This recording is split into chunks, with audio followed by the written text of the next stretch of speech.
सगळ्यांना माझं सप्रेम जय भीम. नमो बुद्धाय. काव्यमय बुद्ध कथा या यूट्यूब चॅनलवर मी आपल्या सर्वांचे स्वागत करत आहे. मागील पुष्पामध्ये आपण बाल सिद्धार्थाचे ध्यान ही कविता ऐकली. आज आपण पराक्रमी सिद्धार्थ ही कविता ऐकणार आहोत. वयाच्या 8व्या वर्षापासूनच बाल सिद्धार्थाचे शिक्षण सुरू झाले. पिता शुद्धोधन यांना सिद्धार्थ चक्रवर्ती सम्राट व्हावे असे वाटत होते.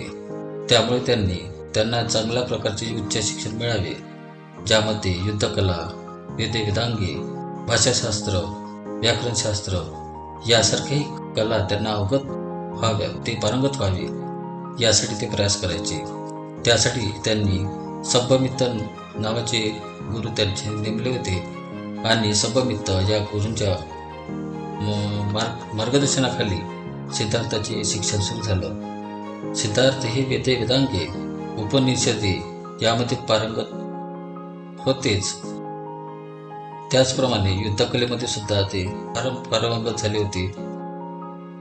याचंच आपण विवेचन पराक्रमी सिद्धार्थ या कवितेमध्ये करणार आहोत. चला तर मग ऐकूया काव्यम बुद्ध कथा पुष्प 9 पराक्रमी सिद्धार्थ. धन्य झाला गुरु, धन्य त्यांचे शिष्य, शूरवीर घडला, सार्थक झाले आयुष्य. सब्बमित्ताची शिक्षा शास्त्रेनी उपनिषदे, सब्बमित्ताची शिक्षा शास्त्रेनी उपनिषदे. सिद्धार्थाला कंठस्थ वेदांगे अनती वेदे. चतुर त्याची बोली राजशास्त्र पारंगत, चतुर त्याची बोली राजशास्त्र पारंगत. शास्त्रार्थ निपुणतो विद्वानांची संगत. लक्षभेदी बाण त्याचे आसमंती भेदावे.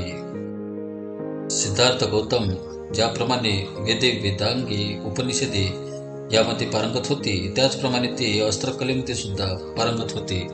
लक्षवेधी बाण त्यांचे आसमंती भेदावे.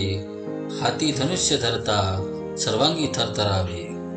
विजय समभासावी लखलखती तलवार, विजय समभासावी लखलखती तलवार. बलशाली बाहूने शत्रूची पारावार. चित्यासम चपळतो सिंहासम भासे वार, चित्यासम चपळतो सिंहासम भासे वार. छेदणारी नजर शरीर पिळीदार.